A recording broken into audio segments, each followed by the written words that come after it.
The FDA has just announced a nationwide recall of a major flour brand. I'm going to give you dates as well as some of the varieties out there so you can check your pantry. You're going to want to have a pencil and paper or something like that. I'll be getting into that in just a moment. We're also going to be covering fruit and vegetable shortages that are developing over in Europe. Some of them are already there, some lettuces and stuff like that, but they got a whole bunch more vegetable shortages coming, as well as we're going to be talking about some of the olive harvests. We got a whole bunch of stuff to go over, but I don't usually say this, and for good reason. I believe that you absolutely already know this, but just FYI, please do make sure that you are subscribed just in case you get unsubscribed at any time, as well as keep hitting that like button every time you watch a video that you like from any of your channels.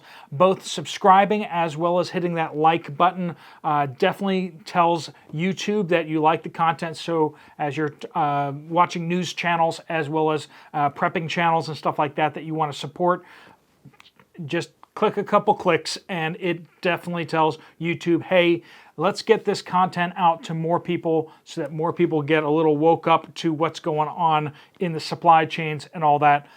That's your once in a month or once in 2 months kind of thing. Okay, hopefully you got your pencil and paper now. We're talking about Gold Medal brand, unbleached flour, 5-pounders and 10-pounders. I'm going to give you some dates in just a second here. Bleached flour, 2-pounders and 5-pounders.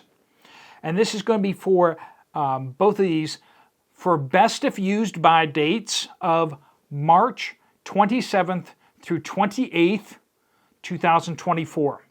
Now these are relatively new out there, so you probably will have bought these relatively recently. They are trying to pull these off the shelves, and you may see a disruption of flour out there, especially of Gold Medal brand, especially if they pull all the flour off the shelf.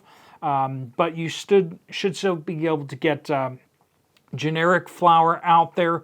If you need a little bit more flour for a project coming up or something like that, you might want to grab some if you see some on the shelves in the next few days. This probably won't be as big of a recall as like when we had that Jif peanut butter thing last year. That just kind of made like peanut butter disappear across the board.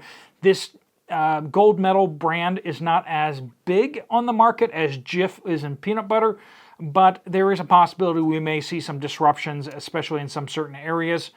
We'll see, but just be aware that even if you don't have that in your pantry, this may impact you indirectly when you try to buy flour in the coming days and coming weeks. All right, over to Europe. We got some issues developing, especially in the UK. They just had some really cold as well as overcast weather that has just messed up their fruit and vegetable harvests over in the UK. It's slowing down and they're getting a lot less yields, but coupled with they import a lot of their fruits and vegetables from Spain, and this is they're having a drought slash record high heat down in southern Spain and then North Africa like Morocco and Tunisia. We've been covering some of the drought issues in Tunisia with their wheat harvest, and they're just not getting the rain that they need to down there. And so we're seeing a whole bunch of fruit and vegetables being impacted here, particularly tomatoes, peppers, cucumbers, lettuce, broccoli, and citrus. Now, if you're in the United States and you're saying, well, that doesn't impact me, a lot of this stuff does get packaged up and shipped over as imports, particularly olives. Olives are grown primarily in Spain and in Italy, and Italy is also having issues over there. And this is coming off of the worst olive harvest in 20 years. So last year's olive harvest, last fall, was the worst in 20 years. And these olive areas are basically in the drought zones again this year. So we're looking at probably having a really bad olive harvest again this year. And we've already seen the stocks of olives out there dropping due to the bad harvest last year, and we may see that again this year. South Africa just is having a olive harvest right now. They're pulling in their crop as we speak, and as of the beginning of the olive harvest, they were seeing decreased yields. The projections were that they were going to have a lot less olives. And so it's just like one olive area after the next just seems to be getting decimated, and that is going to bode, and because most of the United States olives are actually imported from out of the country. That's one of the major food substances in the U.S. that has a lot of imports. So even generic brands tend to be from out of country. So if you like olives, like me, I love my olives, be aware of that. This may also impact prices of olive oil out there. We haven't seen any disruptions in olive oil supplies as of yet, but if this continues on, we may see more of that, especially as we get closer to the harvest season. Just like the potatoes ran out in the United States last fall before the harvest came in. We ran out like a month before, and it was just like you couldn't find potatoes anywhere, and you couldn't find certain varieties of potatoes. We're probably going to have that issue with potatoes again. I know, we just got one issue after the next, and it's crazy. I'm going to do a video on kind of what we're going to be seeing late summer and fall as we go into the harvest season, because it looks like we're going to run out of a number of different things out there. That's going to be a video I got to put together. It's hard to keep track of all the shortages out there, so please, please, please make sure you're stocking up. If you've been like waiting to stock up on food, I'm not talking about go buy expensive buckets of food out there.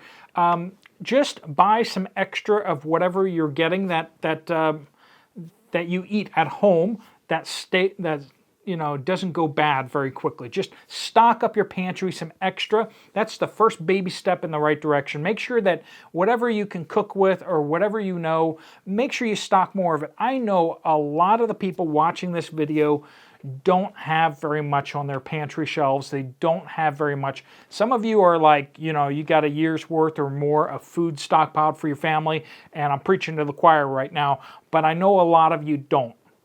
A lot of you like to watch these videos, and you're concerned or you're interested in that kind of thing, but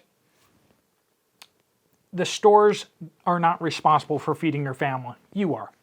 And when push comes to shove, the stores may not have what you want, and the stores may not have food at all.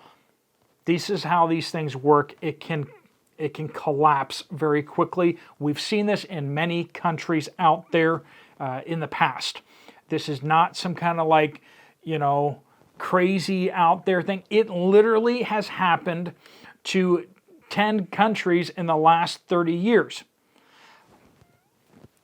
More than 10 countries, really. But we can talk about these kind of things. I've experienced this firsthand in some areas over in Central Asia when I was living abroad.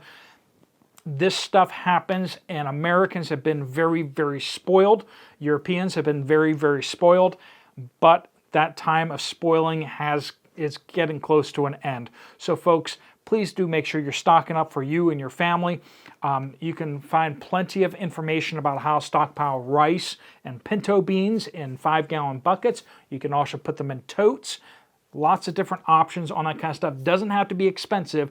It's an insurance policy that is relatively cheap, but with food prices going up like they are, it's like going to be a good investment one way or another.